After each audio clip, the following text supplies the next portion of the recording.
Hey there, it's TK here from the Armoury. Thought we've got a few minutes here before the band arrives today, so I thought I'd do a bit of a walkthrough on what we're doing. We've got Grey Skies Over Rapture. They're in here doing a single, and this is the house kit. This is the modern kit. Let's come back so you can see it. This is just a Sonor 12, 16, and I think a 22. And what we've got here is some vintage Neumann KM, I want to say 83s. They might be 85s, I can't remember. The other one's the built-in roll-off. And they're beautiful. They've just got a real nice mid-lift that when you get them on the right spot, just makes the cymbals sound a little bit like thicker in a good way, rather than thicker like pot lids. It's more like thicker like nice cymbals should sound. And then we've got another vintage-ish 451E, I believe. Yep. Sorry if you can see that. And we'll come around here. And then that tom mic's not in the right spot. We've got just the Audix D series on the toms. They just EQ beautifully on the SSL. And then on the snare, I've got an i5, nice super cardioid. Just does the job. And the beautiful Charter Oak M900 with the hypercapsule on. So that way we can, what I tend to do with that is have that set up for all the ghosting, and don't care about if it's clipping on the backbeat on the 2 and 4. I use the i5 for that, and it just means that I can get two mics to do two different jobs, and it works a treat.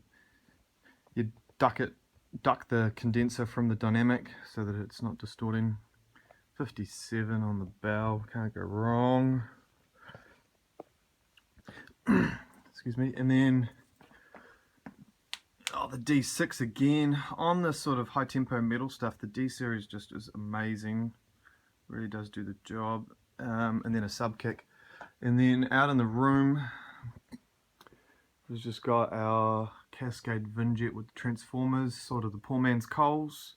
They actually sound pretty much identical. And then another figure 8 right up the back there, which you just destroy with 1176.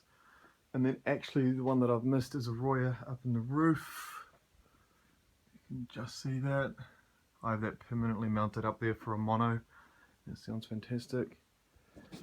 And we're going to do this live today, so we've got Andrew sitting here, Ben is going to sit, or maybe Josh actually, bass player there, and another chap over here. I'll take you through into the control room, show you what we're doing in here. So, all on the SSL. Do use outboard preamps, but we come back in and flick the channel into line so that we can control the level, get that little bit of that SSL saturation through all of the electronics, and then you can also EQ and recompress if you need to add just that little bit more protection. So we're running off the monitor faders, you can see it all there, all the way down, and then subgrouping in Pro Tools just down to the mix scenario, so all the cymbals get summed down to a pair, except for the hats.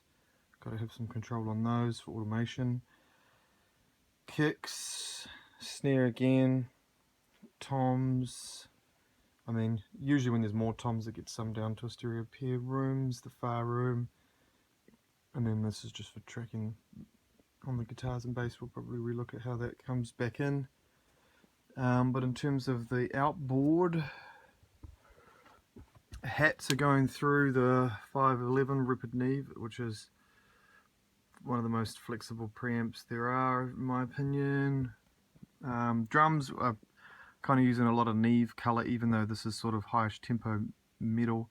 The Neve still can give you a little bit of that low end punch. Sometimes on the metal it's a bit too slow. They've got snare condenser. the mono close, the Royer up in the roof, they're both in the Shelford. Snare up and down, yeah, just the punch you can get from those Neves. Kicks are all on the SSL. The far rooms on the 5 API. Excuse my handheld, it's a bit wobbly. Oh yeah, and then a beautiful pairing I use a lot is the Neumann's for the overheads into this Manly dual vocal comp. It's something about this EQ just really works well with those mics, just gives you that really lush cymbal sound when you've got good cymbals, of course.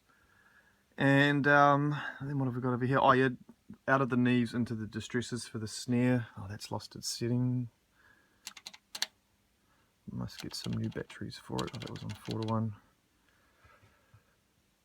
1. And then, oh yeah, the room far, all buttons in.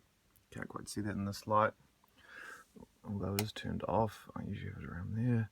We haven't quite finished setting the drums up.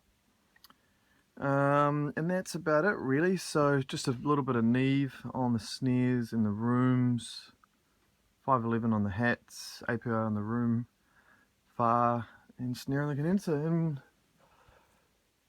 should be fun. Hope everyone has a good day recording or relaxing. Take care, talk to you soon.